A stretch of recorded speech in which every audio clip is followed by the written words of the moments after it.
특별히 올해는 7월에 늦은 장마가 시작되어서 이제 한참 장마로 인하여서 습하고 더워서 또 밤에 쉽게 또 더위 때문에 잠을 청하기가 쉽지 않은 것 같습니다.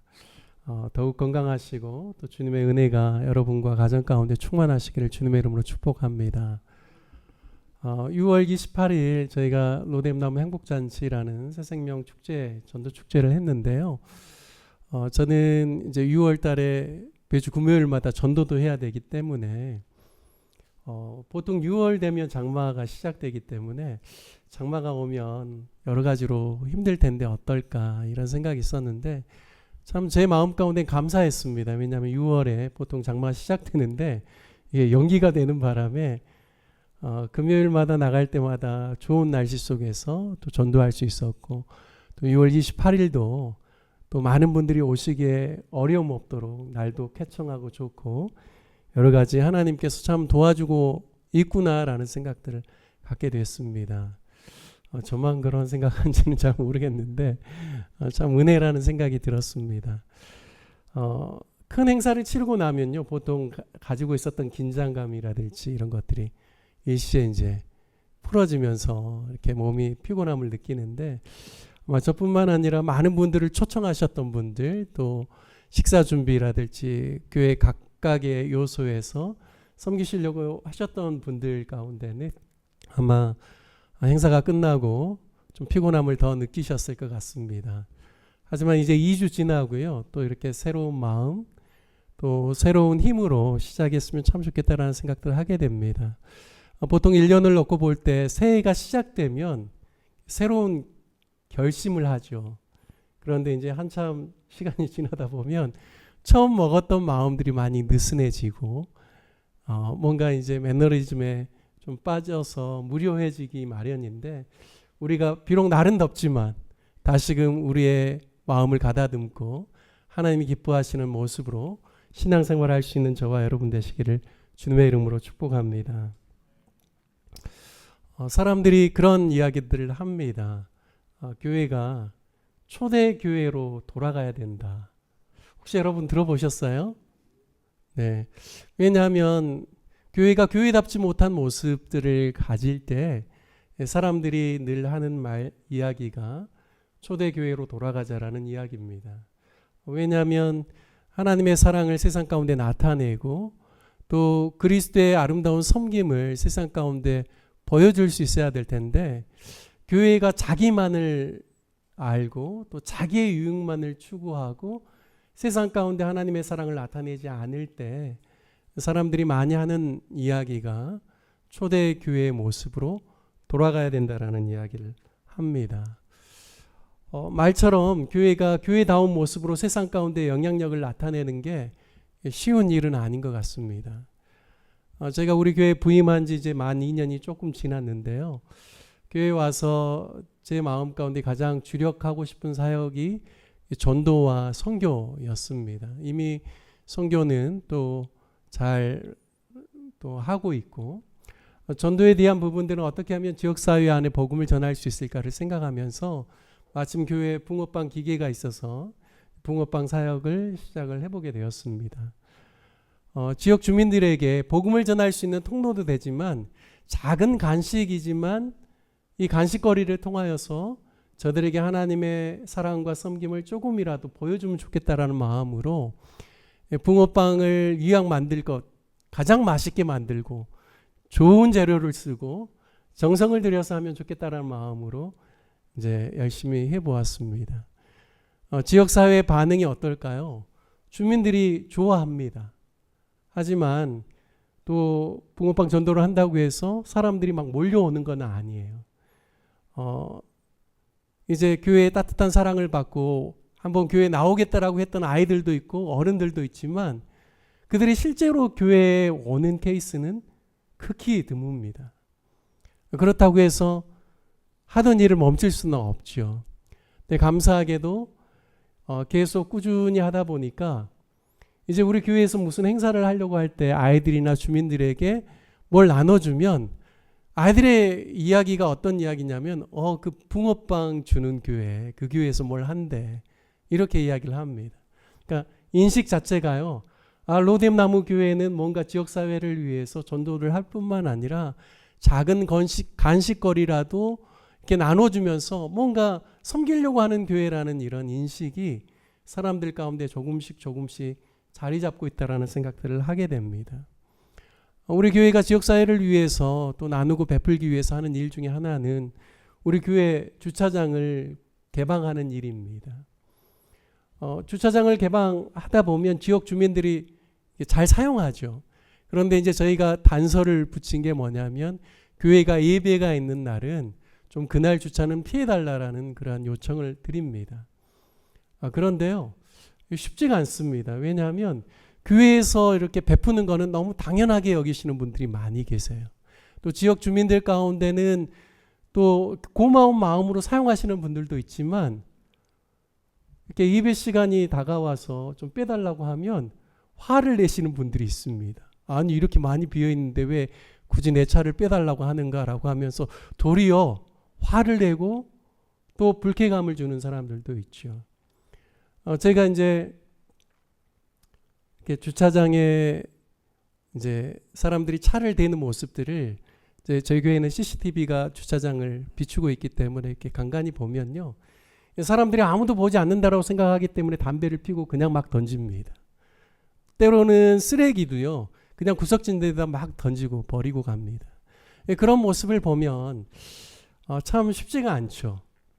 그래서 많은 교회들이 주차장을 개방하다가도 결국에는 펜스를 치고 차단기를 붙여놓고 등록된 사람들만 이용하게 하는 교회들이 많습니다. 저는 그런 부분에 있어서도 장로님들과 상의를 해보았는데 장로님들의 의견은 좀 불편하더라도 우리가 좀 지역사회를 위해서 불편을 감수하더라도 계속해서 개방해야 된다라는 참 좋은 마음을 가지시고 이야기를 하십니다. 주님께서는 우리를 부르실 때 우리로 하여금 교회의 빛이 되라 또 교회의 소금이 되라 이렇게 말씀하지 않으셨습니다. 주님께서 뭐라고 하셨죠? 너희는 세상의 소금이요 너희는 또한 세상의 빛이다라고 하셨죠. 그러니까 우리가 교회 안에서만 신앙생활을 하는 것이 아니라 세상 가운데 우리가 그리스도의 빛을 비추고 소금의 역할을 감당함으로 세상의 부패한 것들을 정화시키는 그리고 어두움을 물리치고 참된 빛을 비추는 그러한 존재들로 우리가 살아갈 수 있도록 주님께서 말씀하셨습니다. 이같이 너희 빛이 사람 앞에 비치게 하여 그들로 너희 착한 행실을 보고 하늘에 계신 너희 아버지께 영광을 돌리게 하라라는 것이 예수님의 말씀입니다. 그러니까 우리의 착한 행실을 통하여서 세상 사람들도 우리 안에 거하시는 예수 그리스도 하나님의 사랑을 그들이 경험하고 그들이 하나님께 영광을 돌릴 수 있게 하라라는 것이죠. 참 감사하게도 요즘 이제 본격적인 장마가 시작되고 어제 굉장히 날이 더웠습니다. 제가 근래 실내에 있는 화분들, 나무들을 좀 바깥에 내놔서 건강하게 잘 자랄 수 있도록 교회 주차장 옆에 다 붙여놨거든요. 근데 어제는 좀 걱정이 되더라고요. 왜냐하면 날이 너무 덥기 때문에 그리고 비 소식이 없기 때문에 바깥에 계속 있다가는 죽을 수도 있겠다. 안 좋아지겠다 이런 생각이 들어서 화분을 안으로 들어 넣으려고 카트를 가지고 주차장으로 나갔습니다. 근데 마침 한 분이 이렇게 걸어오시더라고요. 자기 주차된 차를 빼려고 오시는 것 같아요. 근데 대부분은 제가 있어도 사람들이 모른 척하고 자기 차만 빼고 지나갑니다. 어제 오셨던 그분은요. 저에게 오시더니 인사를 하시고 로뎀나무 교회 목사님이시냐고 물어보시는 거예요. 그래서 네 맞습니다. 그랬더니 자기가 이 근처에서 일하시는 분이신데 자기는 주차를 늘 여기다 해서 늘 고마운 마음이 있다고 이렇게 소개를 하는 거예요. 그러면서 저에게 목사님 제가 연말 되면 교회에 좀 헌금을 하고 싶습니다. 계좌번호 좀 가르쳐 주세요. 이렇게 이야기하는 거예요. 여러분 같으면 어떻게 하시겠습니까? 네, 괜찮습니다. 이렇게 이야기하면 더 좋겠죠. 근데 제가 조금만 기다리십시오 해가지고 2층에 올라와서 주보를 가지고 내려갔어요. 그리고 주보 뒷면에 우리 교회 계좌가 있으니까 하나 또 마음 주시면 하십시오. 네, 웃으신 분들 많이 계시는데 저도 그때는 몰랐는데 하고 난 다음에는 좀 미안하더라고요. 근데 이제 그분이 궁금하잖아요. 아, 예수님 믿는 분이신가 보다 이런 생각이 들어서 혹시 어느 교회 다니세요? 라고 제가 물어봤습니다. 그랬더니 이분이 하시는 말씀이 저는 교회 안 다닙니다. 그러는 거예요. 그러니까 이분 안에는 진짜 고마운 마음이 있는 거죠. 본인이 교회 다녀서가 아니라 정말 교회가 이렇게 해주는 것에 대한 고마운 마음을 가지고 있는 겁니다. 그렇게 이야기하시면서 그러면 제가 이제 혹시 나중에 시간 되시면 주일날 한번 저희 로뎀나무교회에서 예배 드리시면 좋겠다라고 말씀드렸더니 자신이 우리 교회에 아는 분이 있어서 그분 통하여서 안내가 필요하면 안내를 받겠다라고 하셔서 건강하시라고 제가 이제 인사 나누고 돌려보냈습니다. 표현하지 못하지만 때로는 이렇게 고마운 마음을 가지고 있는 그러한 지역의 주민들이 있다라는 것이죠. 그러니까 때로는 우리가 불편함이 있습니다. 아니 예배 시간이 되어서 우리 교회 주차장이고 차 빼달라고 하는데 왜 오히려 불쾌하게 여기고 오히려 우리에게 화를 낼까? 참 우리가 이것을 계속 해야 될까? 이렇게 생각할 수도 있지만 표현은 하지 못할지라도 교회가 나름대로 애쓰고 섬기고 베푸는 일들에 대해서 지역 주민들의 마음 가운데 고마운 마음을 갖는 분들이 상당히 있다라는 말씀입니다. 요즘 교회 인식이 참 넌크리스찬들, 교회 다니지 않는 분들에게 많이 좋지가 못합니다. 교회에 대해서 이기적이라고 생각하는 사람들이 꽤 많이 있죠. 어느 시대보다도 지금 교회가 처음 세워졌었던 초대교회와 같은 그러한 모습으로 돌아가는 게 참 필요할 때입니다. 그런 측면에서 오늘 우리가 사도행전 2장 42절부터 47절 말씀을 읽었는데요. 이 말씀을 통하여서 묵상하면서 과연 교회다운 교회의 모습이 어떤 것인가를 좀 생각해 보면서 나름대로는 10가지 포인트를 뽑아 보았습니다. 오늘 제가 설교 제목을 자기 신앙 점검표라고 했는데요. 제가 이런 제목을 붙여본 건 처음입니다. 어떻게 하라, 어떻게 합시다 이런 이야기지만 자기 신앙 점검표 좀 어색하지만 이렇게 붙여보았어요. 왜냐하면 다시 한번 우리의 신앙을 점검해보고 우리가 추구해야 될 교회의 모습을 다시 한번 성경에 비추어서 점검해보면서 나머지 하반기를 우리가 믿음 안에서 신앙생활하면 좋겠다라는 마음으로 한번 준비해 보았습니다. 여러분 오늘 나눠드린 그 주보의 내용에 보면 주보 안에 성경 퀴즈 삽주로 되어 있고 앞에는 목장 나눔지가 있는데요. 목장 나눔지에 보면 10가지의 포인트를 제가 기록해 놓았습니다. 이것은 오늘 말씀에 있는 내용을 그대로 여러분에게 좀 풀어 설명한 겁니다. 사도행전 2장 42절 말씀에 보면 초대교회가 어떻게 행하였는가? 첫 번째는요. 사도의 가르침을 받았다라고 말씀합니다. 여러분 이 사도의 가르침이라는 것은 누구의 가르침이냐면 예수님의 가르침입니다. 그러니까 사도 자신의 개인의 말을 하는 것이 아니라 누구의 말을 한 거냐면 예수님께 들은 이야기들을 이제 처음 예수님을 믿게 되는 제자들에게 성도들에게 가르친 것이죠. 여러분 이 사도라는 이 호칭을 쓸 수 있는 대상이 있습니다. 그 대상은 누구냐면 예수님의 공생애를 직접 경험한 사람입니다.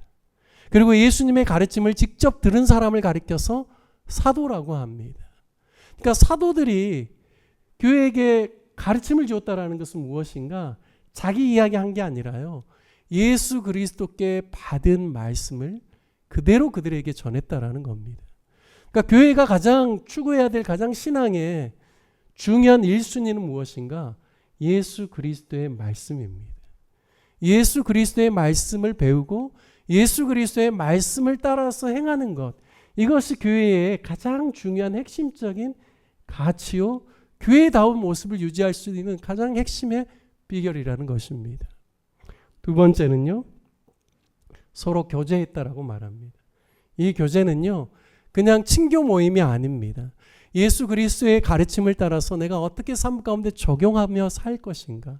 이런 고민 속에서 먼저 믿는 사람들, 먼저 신앙생활하는 사람들과 함께 믿음의 교제를 통하여서 우리가 어떻게 하면 우리의 삶 가운데 가정과 직장과 삶의 영역 가운데 예수님의 말씀대로 살 수 있을지를 나누는 그 모임이 이 교제입니다. 세 번째는요. 떡을 띄었다라고 이야기합니다. 이 떡을 띄었다라는 것은 단순히 간식거리를 나눴다라는 의미가 아니라요. 주님께서 십자가에 달려 돌아가시기 전에 제자들을 모아놓고 떡을 떼시면서 이것은 내가 너희를 위하여서 주는 나의 살이다. 또 포도주를 주면서 이것은 내가 너희를 위하여 흘리는 나의 피다. 그리고 이것을 너희가 기념하라고 하셨던 주님의 성만찬을 의미합니다. 그러니까 교회가 늘 주님께서 우리를 위하여서 흘리신 그분의 십자가의 보혈을 기억하면서 주님의 그 희생에 함께 같이 동참하기를 원하는 그런 마음으로 이 주의 만찬에 참여했다라는 겁니다. 네 번째는요, 오로지 기도하기를 힘썼다라고 말씀하죠. 주님께서 기도의 본을 보여주신 것처럼 교회가 기도를 통하여서 성령의 역사와 또 주님의 말씀의 가르침대로 행하였다라는 겁니다. 다섯 번째는 무엇일까요? 사람들의 그러한 물질의 관념이 바뀐 겁니다. 전에는 내가 주인이었지만 주님께서 나에게 공급해 주셨음을 믿고 믿는 사람들이 다 함께 모든 물건을 서로 통용했다라고 말합니다. 이것은 물질에 대한 가치관이 바뀐 겁니다. 여러분, 저와 여러분의 삶 가운데 진정한 공급자가 하나님이심을 믿습니다. 저와 여러분에게 주신 모든 물질들, 모든 재산들, 모든 은사들 다 하나님께서 허락하셔서 공급된 것임을 믿으시기 바랍니다. 여러분, 초대교회가 그러한 마음으로 주님 앞에 자원하는 마음으로 교회를 위하여서 자신의 것을 드린 것이죠. 뿐만 아닙니다. 여섯 번째 보면 자신의 재산과 소유를 팔아서 각 사람의 필요를 따라 나누어 주었다라고 말합니다. 물질에 대한 이 가치관이 바뀌니까요. 이제는 다른 사람들을 돕고 섬기고 베풀고 나누는 삶을 살아가는 겁니다. 교회 안에서만 이러한 일들을 하는 것이 아니라 제가 믿기로는 교회 밖에 믿지 않는 사람들에게도 어려운 사람들을 보면 교회 성도들이 친히 나누고 베푸는 삶, 섬기는 삶을 그들이 실천하게 된 것입니다. 뿐만 아니죠. 46절에 보면 일곱 번째는 날마다 마음을 같이하여 성전에 모이기를 힘씁니다. 그러니까 예배를 사모하는 것이죠. 성도들의 모임을 사모하는 겁니다. 하나님께 나와서 기도하고 예배하는 영적인 그러한 시간들을 굉장히 소중하게 여기고 사모하면서 할 수만 있다라면 늘 주님의 전에 나와서 예배하기를 힘썼다라고 말씀하고 있습니다. 여덟 번째는요, 성도들이 소모임에서 각 가정을 살피고 또 가정을 위해서 기도하는 일들입니다. 여기 말씀을 보면 집에서 떡을 떼며, 여기 앞에 떡과 다릅니다. 앞에 떡은 주의 만찬이지만 여기는 실질적으로 음식을 나누는 것을 의미합니다. 그러니까 성도들이 전체적으로 솔로몬 행각이라는 성전 안에서 함께하는 모임도 있었지만 성도들의 각 가정을 돌면서 성도들이 함께 같이 그곳에서 예배하고 떡을 떼고 음식을 나눠 먹으면서 각 가정들을 돌보고 가족들을 위해서 기도하고 함께 같이 모임을 하였다라는 의미입니다. 여러분, 교회는 대그룹으로 모이는 이러한 예배의 모임만 소중한 것이 아니라요, 작게는 소모임들, 믿음의 사람들이 함께 같이 가정에서 모여서 예배하거나 특별한 공간에서 함께 모이는 모임을 굉장히 소중하게 여기고 있습니다. 뿐만 아닙니다. 47절에 보면 날마다 하나님을 찬미하고 하나님을 높이는 삶을 살았다라고 말씀하고 있고요. 마지막 10번째 47절 말씀에 보면 백성에게 칭송을 받고 주께서 구원받는 사람을 날마다 더하게 하셨다 말씀합니다. 그러니까요, 백성들에게 칭송을 받을 정도로 교회가 아름다운 삶의 그런 향기를 나타내는 것이죠. 뿐만 아니라 삶의 아름다운 향기만 나타내는 것이 아니라 주의 복음을 함께 증거함을 통하여서 날마다 구원받는 사람들이 늘 수 있도록 하나님의 은혜가 교회 가운데 충만하게 임했다라는 사실을 우리에게 보여주고 있습니다. 여러분, 저는 이 42절부터 47절 말씀을 묵상하면서요, 교회에게 주신 또 다른 율법인가라는 생각들을 해보게 되었습니다. 율법은 무엇입니까? 반드시 지켜야만 되는 것이죠. 구약의 율법의 특성은 어떤 특성이 있습니까? 지키면 복을 받지만 율법의 말씀을 지키지 않으면 어떻게 됩니까? 저주를 받고 벌을 받습니다. 여러분, 이것은 하나님께서 우리에게 주시는 율법이 아닙니다. 이것은요, 성령이 교회 안에 임하심으로 말미암아 교회에 일어난 현상을 기록하고 있는 겁니다. 여러분, 이 10가지를 지키지 않으면 교회가 제대로 안 된다, 그 이야기가 아닙니다. 이것은 무엇인가? 성령 안에서 교회가 자신의 힘과 자신의 능력이 아닌 성령의 능력으로 행하고 순종하는 삶을 살아갈 때 교회에 일어나는 하나님이 주시는 교회의 아름다운 특징들을 소개해 주는 것입니다. 여러분, 제가 신앙 자기 점검표라고 했지만 여러분, 이 목록대로 우리 힘과 우리 능력으로 할 수 있을까요? 못합니다. 내 힘과 내 의지와 내 결단만으로는 이 일들을 이룰 수 없습니다. 그럼 무엇이 가능하게 할까요? 성령님의 역사가 가능하게 하는 겁니다. 우리가 예수 그리스도를 구주와 주님으로 믿으면요, 성령님이 내 안에 거하셔서 나로 하여금 선한 동기, 선한 마음으로 주님을 따라갈 수 있도록, 하나님의 뜻을 행할 수 있도록 성령께서 내 마음 가운데 작용하시고 역사하십니다. 그것을 통하여서 교회가 이러한 일들을 행할 수 있는 것이죠. 여러분, 그러한 측면에서 오늘 말씀을 다시 한번 보게 됐습니다. 그랬더니요, 제가 10가지 포인트를 이야기했지만 이 안에 들어있는 하나님의 마음이 있습니다. 그것을 여러분과 짧게 나누고 말씀을 마치려고 합니다. 첫 번째는요, 성령님께서 교회에게 임하실 때 일어나는 특징은 우리의 마음의 중심이 내 중심에서 예수님 중심으로 바뀐다라는 겁니다. 누구에게서부터 누구로 간다고요? 나에게서부터 예수님 중심으로 바뀐다라는 것이죠. 여러분, 사도의 가르침을 받았다라고 할 때 자기 이야기 한 겁니까? 아니요. 누구의 이야기를 한 겁니까? 예수님 이야기 한 겁니다. 자기의 가르침을 이야기하는 것이 아니라 예수 그리스도의 가르침을 그대로 교회에게 전하는 겁니다. 여러분, 성령님은 어떤 분이시죠? 예수의 영이십니다. 성령님은 또한 진리의 영이라고 이야기합니다. 진리가 누구입니까? 진리가 무엇입니까? 진리는 예수 그리스도입니다. 주님께서 내가 곧 길이요 진리요 생명이라고 이야기했죠. 그러니까 성령께서는 진리로 인도하시는 분이세요. 예수 그리스도께로 인도하시는 분이십니다. 그러니까요, 더 이상 내 중심이 아니라 예수 중심으로 바뀌는 것이죠. 여러분, 예수님의 제자들이 어떤 사람들입니까? 3년 반 예수님을 따랐지만 그들이 결코 예수님을 부인하지 않겠다라고 호언장담했지만 그들이 예수님의 십자가 앞에서 어떤 일들을 보였습니까? 예수님 부인했습니다. 뿔뿔이 흩어졌습니다. 자신의 결단과 결심으로는 어떤 것도 이룰 수 없는 것이죠. 그런데요, 성령 받고 난 다음에 이들이 달라졌습니다. 그토록 두려워했던 유대인 앞에서 담대히 복음의 말씀을 전합니다. 그들은요, 더 이상 자기 중심이 아니라 예수 그리스도가 중심되는 삶을 살게 된 것입니다. 여러분, 참 중요합니다. 성령이 임하시면 우리가 더 이상 내 중심이 아니라 예수 그리스도의 중심되는 삶을 살게 되는 겁니다.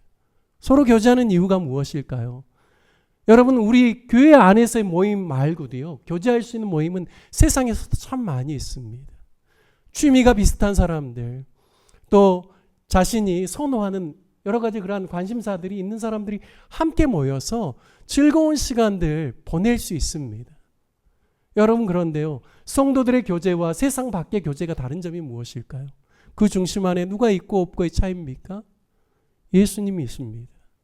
그 교제 가운데 예수님이 거하시고 예수님 중심으로 함께 같이 나누고 서로 같이 이야기하는 것은요, 여러분, 그것은 성경이 말하는 코이노니아, 교제입니다. 그런데요, 교회 안에 있으면서도 세상 이야기하고 또 세상적인 그러한 이익을 추구하는 그러한 모임으로 변질된다면 여러분, 그것은 결코 주님이 원하시는 모임이 아닙니다. 여러분, 저와 여러분의 모임 가운데, 우리 교회 모임 가운데 늘 예수님이 중심이 되시길 주님의 이름으로 축복합니다. 뿐만 아니라 떡을 떼면서 주님의 헌신을 기억하고 우리가 어떻게 하면 주님을 닮을 것인가, 어떻게 하면 예수님처럼 살 것인가가 이것이 중심이 되는 겁니다.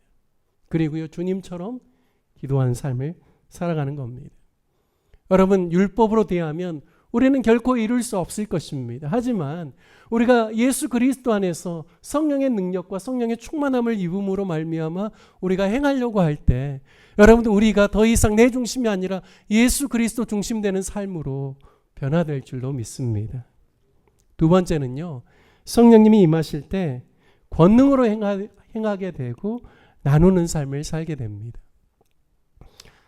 여러분 44절 45절을 보면 쉽지 않은 일입니다.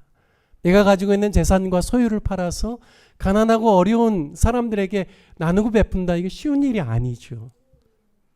여러분 많이 가지고 있으면 다른 사람들에게 많이 나누고 베풀 수 있을까요? 저는 아니라고 생각합니다. 물론 속담이 있죠. 쌀독에서 뭐 난다고요?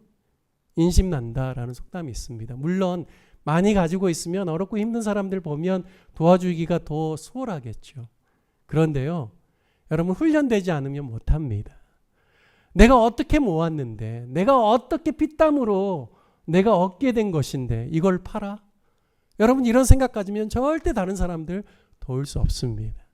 그런데요. 어느 날 내가 평생 살면서 이거 다 쓰고 죽을 거 아닌데 내가 죽고 난 다음에 이것들 다 가져갈 것 아닌데 내가 이제부터는 좀 다른 사람들을 위해서 내가 좀 베풀어야 되겠다. 나는 어렸을 때 내가 너무 가난하고 어려운 형편에서 잘 배우지 못하였는데 나처럼 불우한 환경 가운데서 살아가고 있는 많은 아이들을 위해서 내가 앞으로는 내가 가진 것들 장학사업을 위해서 내가 사용해야 되겠다. 마음의 변화, 생각과 마음의 결단, 내 마음의 속사람이 변화될 때 실제로 그러한 삶으로 이어진다는 겁니다. 여러분 오늘 성령께서 임하시니까 사도행전에 보니까 사람들의 생각이 달라진 겁니다. 아, 더 이상 이게 다 이루어진 것이 내 힘과 내 능력으로 이루어진 것이 아니구나. 하나님이 베풀어 주신 은혜구나. 하나님께서 나에게 많은 사람들에게 베풀고 돕고 섬기라고 나에게 맡겨주신 거구나. 성도들이 그것을 깨닫게 되었습니다. 그러니까요. 하나님의 것, 하나님 주신 마음으로 나눌 수 있는 것이죠. 다른 사람이 단순히 불쌍해서 나누는 것이 아니라 주님이 그런 마음을 주셔서 그 마음 앞에 순종함으로 자기의 것을 나누는 겁니다. 여러분 성령이 충만하게 되면 성령이 우리 가운데 임하게 되면 우리의 생각의 가치관이 바뀌게 되고요. 그리고 나누고 베푸는 삶을 살 수 있도록 성령께서 일하시는 것 믿으시기 바랍니다. 마지막 세 번째는요. 성령님이 임하실 때 어떤 일들이 일어나는가? 모이기를 힘쓰게 된다는 겁니다. 히브리서 10장 말씀에 보면 말세의 특징 중에 하나가 무엇이냐면 모이기를 피하는 어떤 사람들의 습관과 같은 습관들이 교회 안에 일어난다고 말씀합니다. 그래서 어떤 사람들의 모이기를 피하는 습관과 같이 하지 말고 그날이 주님의 날이 가까이 옴을 볼수록 너희가 모이기를 더욱 힘쓰라라고 말씀하고 있습니다. 여러분 성령이 임하시니까요. 내가 예수의 영으로 충만해지니까 어떻게든지 주님께 더 가까이 나아가고자 하는 열정이 일어납니다. 그래서요. 날마다 주님 앞에 가까이 나아가고자 예배하고 주님의 성전에 함께 모이는 일들이 일어나게 되는 것이죠. 여러분 율법으로는 안 됩니다. 하나님의 은혜가 임해야 주님의 전을 사모함으로 나올 수 있습니다. 제가 모태신앙으로 어렸을 때부터 신앙생활을 했지만 새벽 예배 자원해서 나가는 거 쉽지 않습니다. 내가 결단해서 나가는 것도 쉽지 않습니다. 그런데요. 받은 은혜가 너무 크다는 사실을 깨닫고 주님 너무 소중하다는 생각을 하게 되니까요. 새벽에 깨지더라고요. 그리고 용기가 일어나더라고요. 남들 안 가더라도 나라도 가서 기도하고 주님께 예배 드려야 되겠다는 마음이 일어나더라고요. 여러분 우리의 결단과 의지를 깨워서 우리의 몸을 복종시키게 하는 것 그거 대단한 일입니다. 쉬운 일 아니에요. 그런데요. 어떻게 이루어질 수 있는가? 우리가 주님을 사모할 때 주님의 은혜 없이 살아갈 수 없다라는 마음을 가질 때 내가 온전히 주님의 뜻을 따라서 살 때 이것이 참 행복이고 이것이 참 만족이다라는 사실을 깨닫고 인정하기 시작할 때 여러분 주님을 만나고자 하는 열정으로 일어나게 됩니다. 여러분 날마다 성전에 함께 같이 모이기를 힘썼다라고 이야기를 하고 있습니다. 주님을 찬미했다라고 이야기하고 있습니다. 여러분 저와 여러분에게 이러한 은혜와 역사가 임하시길 주님의 이름으로 축복합니다. 여러분, 남은 6개월을 생각할 때 우리가 10가지 제가 신앙 점검표를 이렇게 드렸는데 그거 보면서 내가 어떤 부분을 회복해야 될까, 그리고 이것이 내 힘과 내 능력으로 안 되오니 성령께서 역사해 주시라는 그러한 마음으로 우리가 하반기를 또 믿음 안에서 다시 한번 마음을 이렇게 다잡고 저와 여러분이 함께 믿음의 아름다운 그러한 정진을 이루어 가시길 주님의 이름으로 축복합니다. 함께 같이 기도하도록 하겠습니다. 받은 말씀 생각하시면서 제가 예수 중심의 삶을 살게 해 주십시오. 성령으로 말미암아 능력 있는 삶을 살아가면서 많은 사람들을 나누고 베풀 수 있는 삶 살게 해 주십시오. 마지막 때 모이기를 힘쓰고 성도의 아름다운 연합과 교제를 이룰 수 있도록 도와주십시오. 함께 같이 기도하고 제가 기도하고 마무리하겠습니다. 기도하겠습니다.